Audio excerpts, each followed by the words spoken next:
Hello बच्चों, good morning सभी को। क्या हाल चाल आप सभी का। उम्मीद करेंगे आप सभी बहुत मस्त होंगे और आप सभी बहुत अच्छे तरीके से पढ़ाई कर रहे होंगे। तो एक बार जल्दी से सभी बच्चे बताएंगे कि आप सभी को मेरी आवाज़ और वीडियो क्लियर है। अगर आवाज़ और वीडियो क्लियर होगा तो फिर हम क्लास को तुरंत कंटिन्यू करेंगे और पढ़ेंगे क्या अस्थायित्व की प्रवृत्तियाँ। देखो, कल की क्लास में मैंने आप सभी को अस्थायित्व की प्रवृत्तियाँ पढ़ाने की कोशिश की थी, लेकिन मौसम ख़राब थी और जिसकी वजह से आप सभी की वो टॉपिक पूरी अच्छी तरीके से कंप्लीट नहीं हो पाई थी।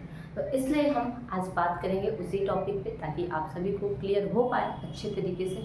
मैंने एक भी एग्जाम्पल अच्छे तरीके से आप सबको नहीं बता पाया, केवल एक मैंने दो एग्जाम्पल तो मैंने लिया, लेकिन शायद आप सभी को समझ में ना आया हो। इसलिए हम यही चाहेंगे कि आप सभी के लिए क्या करें कि उस टॉपिक को फिर से पढ़ा दें, ताकि आपको अच्छे तरीके से क्लियर हो जाए। तो एक बार सभी बच्चे भाई जुड़ेंगे और बताएंगे क्या उनको आवाज़ पर वीडियो क्लियर है। जल्दी से बताइएगा, है ना। हाँ भाई, इस समय सावन है तो थोड़ा बहुत तो माहौल बनना ही चाहिए। अगर सावन का माहौल नहीं बनेगा तो फिर क्या ही रह जाएगा इस मौसम का, है ना। यही मौसम होता है सबसे बेटर, है ना।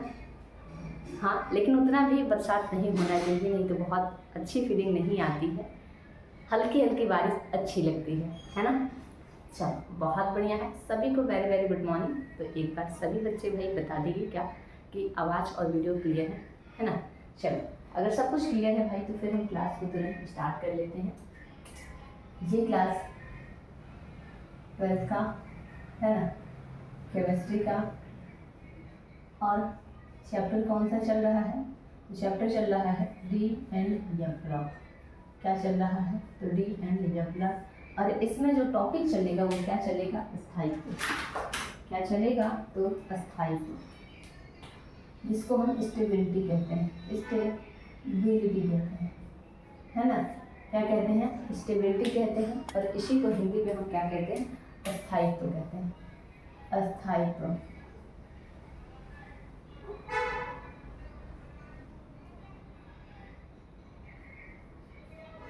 है ना। क्या? अस्थायित्व।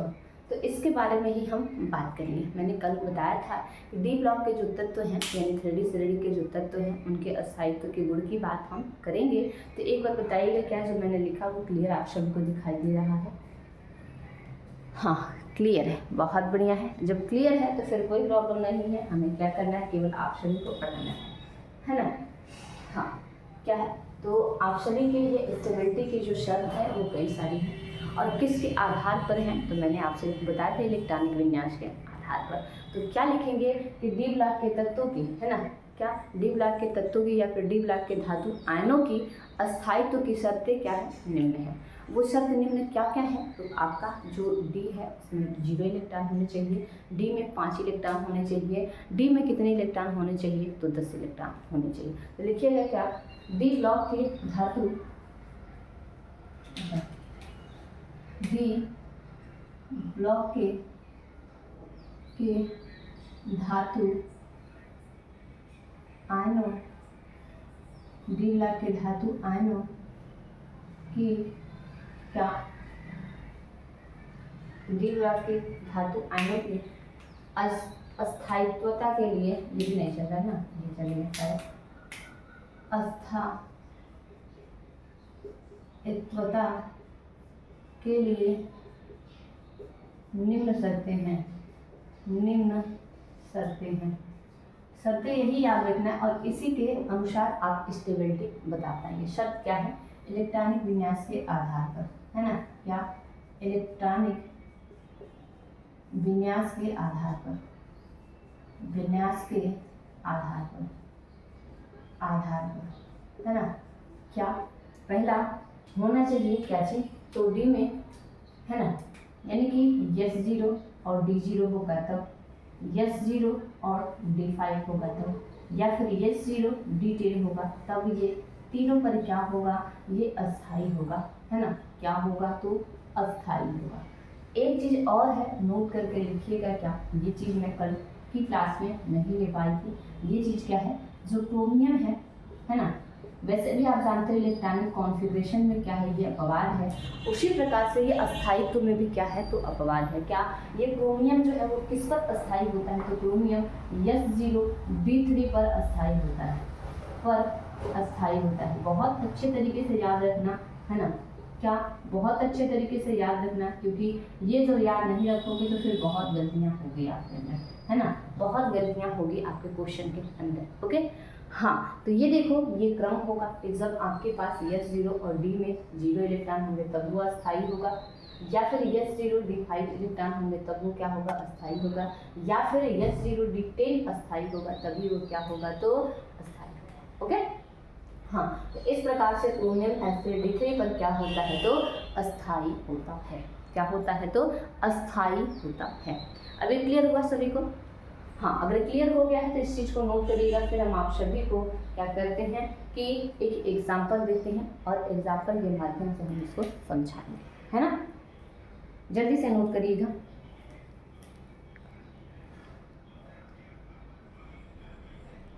नोट कर लिए? चलिए, नोट कर लिए हैं तो हम क्या करेंगे, कल एक आप सभी को एग्जाम्पल मैंने दिया था, शायद आप सभी को भूल गए हो, याद ना हो, लेकिन हमें तो याद है कि मैंने आप सभी को एग्जाम्पल दिए थे और एक ही में 3 दिए थे, है ना, और पूछे थे कि वो कौन अस्थायी है उसमें से। नोट कर लिए थे ना? बहुत ज़्यादा मैंने नहीं दिखाया था।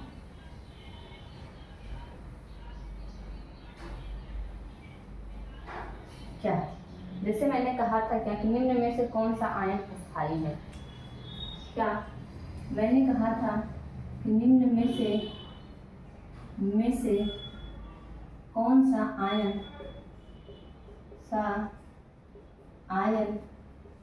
अस्थायी है, अस्थायी है। पहला मैंने दिया था आप सभी को क्या, पहले मैंने दिया था Fe+2, दूसरा मैंने दिया था क्या, Mn+2, तीसरा है आपका क्या, Cr+3, और इन तीनों में से बताना है कि कौन अस्थायी है। देखो, अस्थायी बताने के लिए सबसे पहले आपको इलेक्ट्रॉन कॉन्फ़िगरेशन करना होगा, उसके बाद देखना होगा कि लास्ट में कितने इलेक्ट्रॉन हैं कि वो अस्थायी हो जाए। अगर S0 और D0 हो जाए तभी भी अस्थायी हो जाएगा, S0 D5 हो जाएगा तभी भी अस्थायी हो जाएगा, S0 S10 हो जाएगा तभी भी वो क्या हो जाएगा, तो अस्थायी हो जाएगा, है ना। तो जल्दी से बताइएगा कि कौन इसमें से अस्थायी है। हम तो इसको बताएंगे ही, है ना। तब तक हम इसमें इंक थोड़ा सा डाल लेते हैं ताकि आप सभी को क्लियर दिखाई दे, है ना। देखो, फिर से मौसम बन रहा है और मौसम का क्या ठिकाना है ये तो नहीं पता। हाँ, जब क्लास की टाइमिंग हो रही है वैसे ही बरसात स्टार्ट हो जा रहा है ना। मौसम बन गया है, हो सकता है तो बरसात आ भी जाए। कोई बात नहीं, ये टॉपिक को आज हम कंप्लीट करेंगे ही, चाहे बरसात आ जाए चाहे कुछ भी हो जाए, है ना।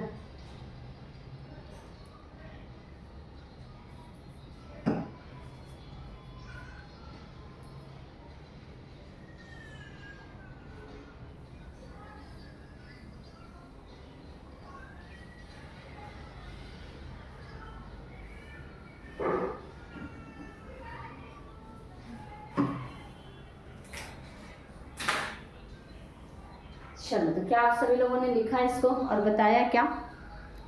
हाँ, बहुत बढ़िया है भाई, जो बच्चे आंसर कर रहे हैं बहुत बढ़िया, जो नहीं कर रहे भाई उनको हम बताएंगे, है ना।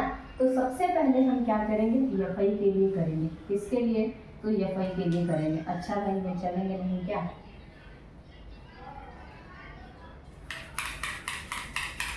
अब तो मैंने इसमें डाला है ना। हाँ, पहला ए क्या होगा, Fi प्लस नहीं, पहले Fi के लिए 1s2 2s2 2p6 3s2 3p6, उसके बाद 4s2 और क्या होगा 3d6 होगा। देखो, ये 10 इलेक्ट्रॉन 10 20 इलेक्ट्रॉन 26 इलेक्ट्रॉन, लेकिन इसमें से कहा है कि 2 इलेक्ट्रॉन निकालना है। तो आप क्या करेंगे, Fi+2 करेंगे तब ये 26 होगा। उसके बाद ये 1s2 2s2 2p6 3s2 3p6, उसके बाद क्या होगा 4s0 और 3 क्या होगा 6 होगा। बताना जाएगा क्या ये अस्थाई है, बोलना क्या ये अस्थाई है, बिल्कुल भी नहीं। अस्थाई के लिए तो मैंने 3 कंडीशन आपको दिया ही है, D0 D5 और क्या D10, है ना। यहाँ ये 0 होगा, ये 0 होगा, ये 0 होगा, ये 3 ही मिलेंगे तभी ये कैसा होगा, अस्थाई होगा, है ना। क्या होगा, ये अस्थाई होगा। तो यहाँ तो ये 6 मिला, तो ये तो कैसा हो गया, ये अस्थाई हो गया। कैसा हो गया, ये अस्थाई हो गया। जरा आइए दूसरा को देखते हैं। Very good. हाँ, तो बच्चों ने बताया कि पहला जो है वो क्या है, अस्थाई है। वेरी गुड, बहुत बढ़िया भाई, एकदम सही बता रहे हो आप लोग। उसके बाद हम दूसरे वाले की बात करें, यानी इसकी ml की बात करें। ml कितना होता है, 25 होता है। 1s2, 2s2, 2p6, 3s2, 3p6, 4s2 और क्या होगा, 3d5 होगा, है ना। देखो ये 10 इलेक्ट्रॉन, 10 20 इलेक्ट्रॉन, 5 25 इलेक्ट्रॉन, लेकिन इसमें से भी 2 इलेक्ट्रॉन क्या करने हैं, निकालने हैं। आइए निकाल देते हैं, है ना।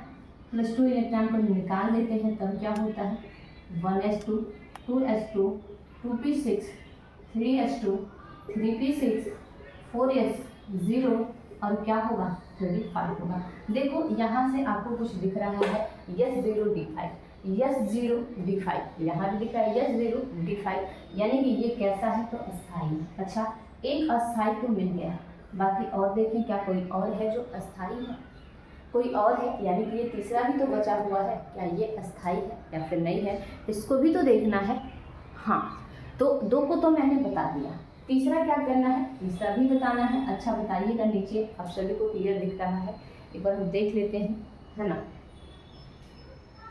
हाँ चलो, थोड़ा सा दिखिएगा, है ना, यानी कि दिख जाएगा आप सभी को। तो क्या करोगे, यहाँ से ये क्रोमियम का निकालोगे, तो सबसे पहले क्रोमियम का electronic configuration 1s2, 2s2, 2p6, 3s2, 3p6 और 4s1 और 3d क्या होगा, 5 होगा। इसमें से देखो क्या होगा, ये 24 है, इसमें से क्या करना है, 3 इलेक्ट्रॉन निकालना है। तो 1 इलेक्ट्रॉन यहाँ से निकलेगा, 2 इलेक्ट्रॉन यहाँ से निकल जाएगा, तो क्या हो जाएगा जी, 1s2, यानी कि ये क्रोमियम पे +3 हो जाएगा, है ना। 1s2, 2s2, 2p6, 3s2, 3p6 और 4s0 और 3d क्या होगा, तो 3 होगा। अब ये बताना अस्थाई है या फिर नहीं है, ये ज़रा बताना अस्थाई है या फिर नहीं। देखो मैंने आप सभी को क्रोमियम के लिए एक अकेला नोट लिखाया था, है ना। क्या वो नोट आप सभी को याद है, जल्दी बता दो, क्या वो नोट आप सभी को याद है, जो मैंने बताया है नोट अभी आप सभी को, तो क्या वो नोट आप सभी को याद है। मैंने कहा था कि इनके अलावा ये जो क्रोमियम होता है ना, क्या होता है, ये क्रोमियम जो होता है ये S0 और D3 पर क्या होता है, अस्थाई होता है। ये चीज़ मैंने आप सभी को लिखाया था, है ना। हाँ, बहुत सारे बच्चे भाई गलत भी कर रहे हैं, तो ये चीज़ें आप देखो, ये क्रोमियम है, ये क्रोमियम है, तो क्रोमियम के लिए स्पेशल केस है, तो ये क्या होगा, अस्थाई होगा, है ना। यानी कि इसमें से जो अस्थाई है वो कौन कौन है, ये अस्थाई है और ये अस्थाई है, लेकिन ये अस्थाई नहीं है ना। तो इस बात को आप सभी बच्चे बेहतर तरीके से समझ गए होंगे, और जो मैंने बताया वो आप सभी को क्लियर हो गया होगा। जल्दी से बोलिएगा, क्या आप सभी को ये चीज़ क्लियर हो गया, बोलिएगा जल्दी से। हाँ, तो इसको नोट भी कर लीजिए, क्योंकि ये आप सभी के लिए बहुत इंपॉर्टेंट है। साथ ही साथ ये सी को इम्पॉर्टेंट लगा लीजिएगा, क्योंकि यहाँ से आप सभी कंफ्यूज हो जाएंगे, कहेंगे कि ये इसमें तो D3 ही इलेक्ट्रॉन है, तो कैसे होगा भाई। तो एक नोट मैंने पीछे दिखाया था, उस नोट के माध्यम से ये ऐसा होता है। देखो इलेक्ट्रॉनिक कॉन्फ़िगरेशन भी अपवाद होता है, साथ ही साथ ये अस्थायित्व यानी स्टेबिलिटी के लिए भी इसके लिए रूल अपवाद होता है। ओके, चलो जल्दी से नोट कर लो।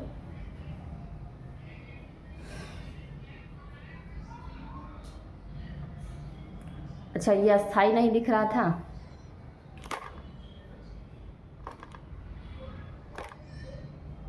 हाँ अभी क्लियर हो गया।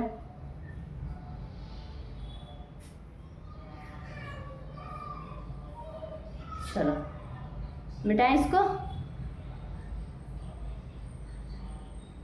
और एग्जाम्पल कराएं, और एग्जाम्पल कराएं एक आध उठो।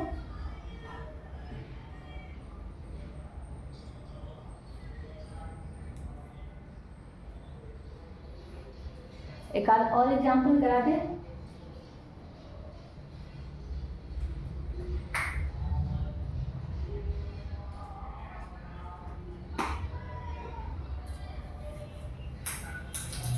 अच्छा कर लीजिए। चलो क्या करते हैं, इसको मिटाते हैं और नया एग्जाम्पल आप सभी को कराते हैं।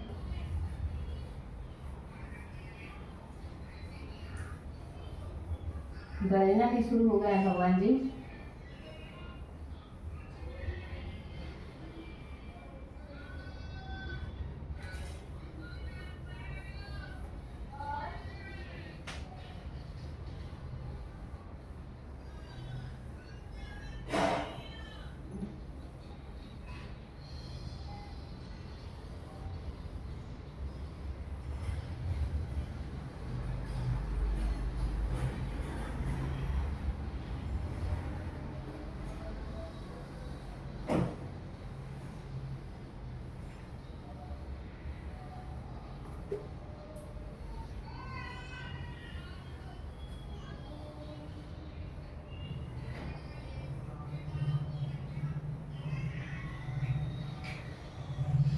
चलो लिखना क्या, टी आई प्लस 4, क्या टी आई प्लस 4 अस्थाई है या अस्थाई, अस्थाई है या अस्थाई, बताना जरा, बताना जरा कैसा है ये, है ना।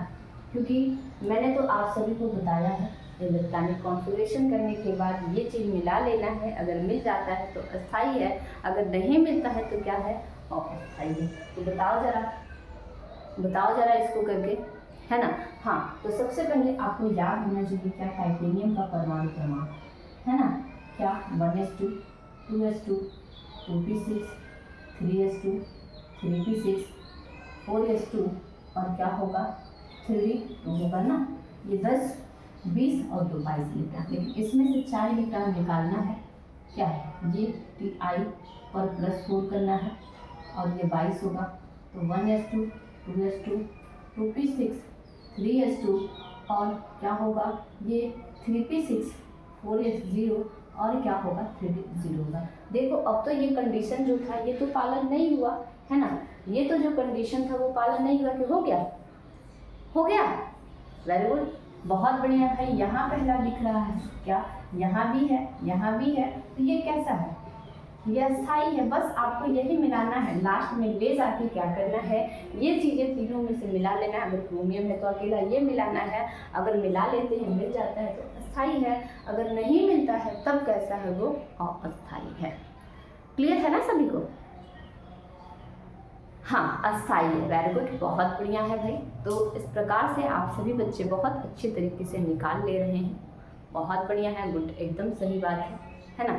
तो चले क्या फिर नेक्स्ट एग्जाम्पल की ओर, नेक्स्ट एग्जाम्पल की ओर ज़रा बताइएगा। हम आप सभी को समय दे रहे हैं क्या, Mn+3, है ना, क्या Mn+3 अस्थाई है या फिर अस्थाई, अस्थाई है या अस्थाई, अस्थाई बताना। अब Mn की बात है, Mn+3 की बात है, बताना कि ये कैसा है, अस्थाई है या फिर अस्थाई है। हम तब तक इसको मिटा रहे हैं और आप सभी लोग इसका तब तक आंसर दीजिए। सबसे पहले Mn का परमाणु क्रमांक बता दीजिए मुझे।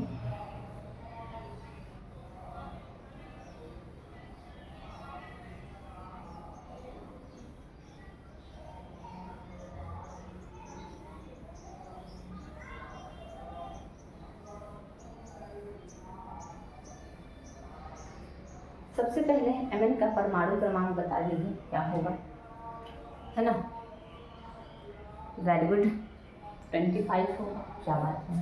तो Mn के लिए आप लिखेंगे सबसे पहले electronic configuration 1s2 2s2 2p6 3s2 3p6 4s2 और 3d क्या होगा, यहाँ से देखो ये 10 इलेक्ट्रॉन 20 इलेक्ट्रॉन और 5 25 इलेक्ट्रॉन, इसमें से 3 इलेक्ट्रॉन निकालने हैं, तो आइए निकालते हैं।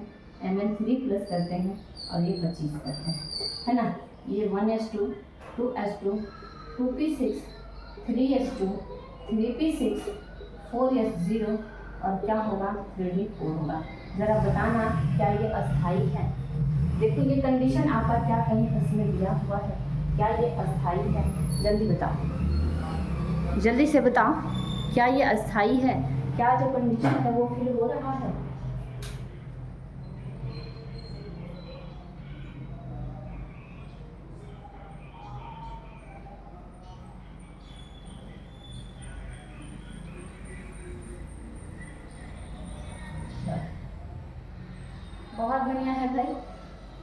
बहुत बढ़िया। हाँ, वो कंडीशन अस्थाई का नहीं है तो क्या होगा, तब ये अस्थाई होगा। कैसा होगा, तो अस्थाई होगा, है ना। यानी कि जब ये कंडीशन का पालन नहीं कर रहा है तो ये कैसा होगा, तो अस्थाई होगा। क्या और भी एग्जाम्पल की जरूरत है आप सभी को, बताना जरा, क्या और भी एग्जाम्पल की ज़रूरत है आप सभी को? हाँ बिल्कुल। तो एक और एग्जाम्पल हम आप सभी को देते हैं, क्या लिखिएगा। एक एग्जाम्पल है कि CU प्लस अस्थाई है या अस्थाई, अस्थाई है या अस्थाई, इसको बता दें। फिर इसके बाद अब एग्जाम्पल की ज़रूरत नहीं पड़ेगी आप सभी को, है ना। जहाँ तक मुझे उम्मीद है कि आप सभी को अब एग्जाम्पल की ज़रूरत नहीं पड़ेगी, क्योंकि मैंने कई सारे एग्जाम्पल करा दिए हैं आपको क्लास में भी, है ना। हाँ जल्दी बता।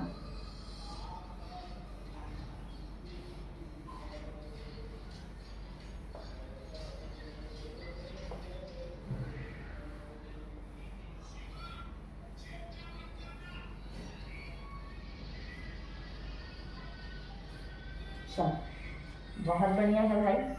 हाँ, क्रोमियम सॉरी कॉपर जो होता है इसका भी इलेक्ट्रॉनिक कॉन्फ़िगरेशन अपवाद वाला है ना। क्या है, अपवाद वाला है। तो क्या करोगे, लिखोगे कॉपर 29, उसके बाद 1s2 2s2 2p6 3s2 3p6, उसके बाद क्या होगा 4s2 नहीं 4s1 होगा, और क्या होगा तो 3d10 होगा। अब यहाँ से इसमें से एक इलेक्ट्रॉन निकालने हैं तो आइए निकाल देते हैं हम। तो क्या होगा 1s2 2s2 2p6 3s2 3p6 4s0 और 3d10 होगा। यानी कि ये देखो लास्ट वाला कंडीशन फुलफिल कर रहा है। ये कैसा होगा, ये अस्थाई होगा, है ना। कैसा होगा, तो अस्थाई होगा। क्या बात है भाई, बहुत बढ़िया। तो सभी लोगों ने एकदम सही आंसर दिया है कि Cu प्लस जो होगा वो क्या होगा, तो अस्थाई होगा। अगर वही कह दिया जाए कि Cu प्लस 2 कैसा होगा, तो कैसा बताएंगे आप लोग। अगर वही हम आप सभी से पूछ लें क्या कि अगर Cu प्लस 2 की बात कर रहे हैं, +2 की बात करें तब ये कैसा होगा, जरा बता दो। ये अस्थाई होगा या फिर अस्थाई होगा। वेल क्या होगा, तो अस्थाई होगा। क्यों होगा, क्योंकि यहाँ से तो एक इलेक्ट्रॉन निकल जाएंगे, तो ये ना S0 को पालन करेगा, ना 5 को पालन करेगा, ना 10 को पालन करेगा। तो ये कैसा हो जाएगा, ये अस्थाई हो जाएगा, अस्थाई हो जाएगा, है ना। तो इस प्रकार से आप सभी की ये चीज़ें क्या हो गई, तो क्लियर हो गई है। हाँ, ये चीज़ें आप सभी को क्लियर हो गई है। एक चीज़ नोट करके और हम आप सभी को लिखाएंगे क्या कि इसमें जो अस्थाई है ना, यानी कि इसमें कोई माध्यम नहीं है, तो जो ये ऐसे अस्थाई हैं तो वो जल में जाएंगे तो क्या हो जाएंगे, अस्थाई हो जाएंगे। और जो जल में अस्थाई हैं वो बाहर निकलेंगे तो क्या होंगे, अस्थाई। कहने का मतलब ये है कि जब जल में है, जो जल में जो क्या है अस्थाई है, वो बाहर क्या होगा, तो बाहर क्या होगा, अस्थाई होगा। बाहर क्या होगा, अस्थाई होगा, है ना। यानी कि जल में जो अस्थाई है वो बाहर क्या होगा, अस्थाई होगा। और जो बाहर अस्थाई है वो जल में क्या होगा, तो अस्थाई होगा। क्या इस बात को आप समझ पा रहे हैं हम क्या करें आपसे। यानी कि जो जलीय विलयन में जाएगा ना, जैसे ये अस्थाई है और अस्थाई है ना, तो जब इसको जलीय विलयन में डाला जाएगा तो ये अस्थाई हो जाएगा और ये वाला जो क्या हो जाएगा, अस्थाई हो जाएगा, है ना। तो कहने का मतलब यही है कि जब वो जल के विलयन में जाता है तो जो अस्थाई होता है वो अस्थाई बन जाता है, और जो अस्थाई होता है वो क्या हो जाता है, अस्थाई बन जाता है। तो इस बात से ध्यान रखिएगा, और ये हम अभी आप सभी को नोट करके लिखाएंगे। हाँ, इसको हम अभी नोट करके लिखाएंगे। इसको अगर कर लिए होंगे तो फिर मिटा दें हम। हाँ, क्या होते हैं जो जल में, वे आयन जो जल में क्या होते हैं, अस्थाई होते हैं, और जल की अनुपस्थिति में क्या होते हैं, वो अस्थाई होते हैं, है ना।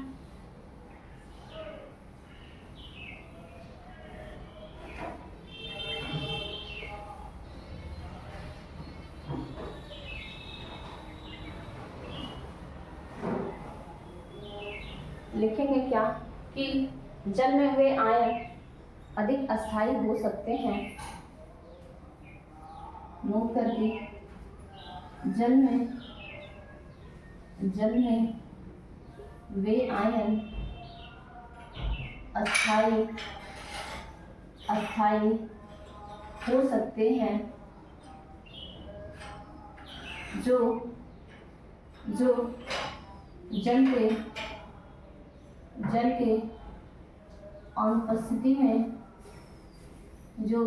के अनुपस्थिति में क्या होते हैं, है ना, जो जल के अनुपस्थिति में अस्थाई होते हैं,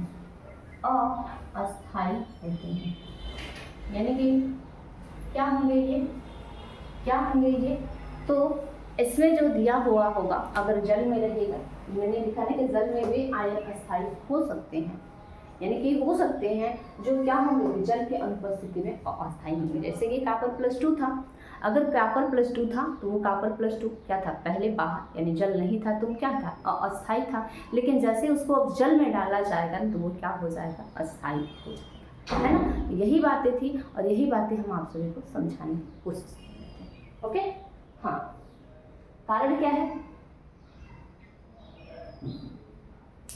हाँ, कारण क्या है इसका, क्योंकि जल में, है ना, क्या, क्योंकि जल अस्थाई आयन के साथ क्या करता है, क्योंकि जल अस्थाई आयन के साथ बहुत अधिक क्या करता है, जलयोजन ऊर्जा दिखाता है। कारण लिख लीजिएगा, इसका कारण क्या है, क्योंकि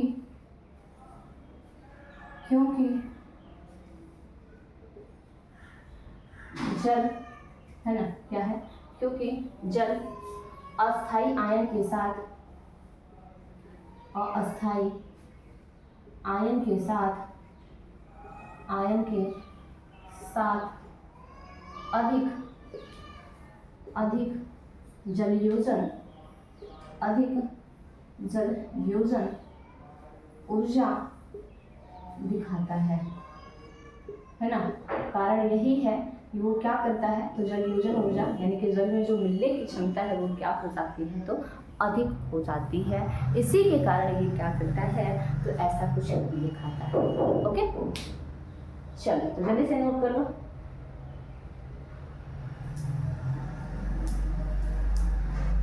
हाँ, इसके लिए एक एग्जाम्पल, जैसे एग्जाम्पल क्या क्वेश्चन है ना, एक क्वेश्चन वही है क्या, मैंने अभी आप सभी को कराया है Cu+2 का, तो मुझे कराना नहीं पड़ेगा क्वेश्चन, बाकी हम आप सभी को बताते हैं कैसे पूछेगा। लिखिएगा कि Cu और Cu+2 में, है ना, में कौन सा आयन क्या होगा, जलीय विलयन में अस्थाई, है ना, क्या होगा, तो जलीय विलयन में अस्थाई होगा, अस्थाई नहीं बल्कि अस्थाई होगा, और क्यों होगा, है ना। लिखिएगा क्वेश्चन क्या, कि Cu+2 में, है ना, में कौन सा आयन जलीय विलयन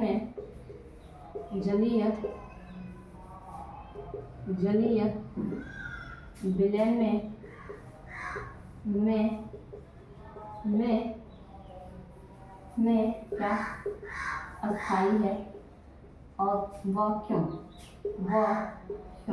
इसको भी बताने हैं।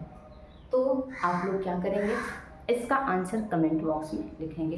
क्यों लिखेंगे, क्योंकि अभी मैंने इससे पहले ही, इस टॉपिक से पहले ही वो दोनों टॉपिक को अच्छे तरीके से समझाया है ना।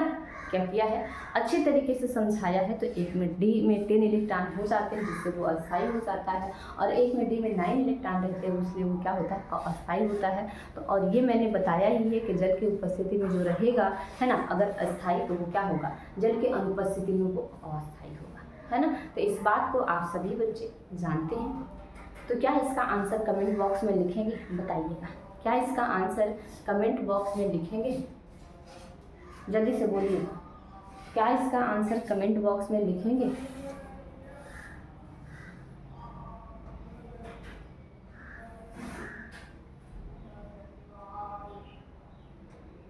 है ना, चलो बहुत बढ़िया है। तो इसका आंसर आप सभी बच्चे, है ना, कमेंट बॉक्स में लिखिएगा, ये आपका होमवर्क होगा।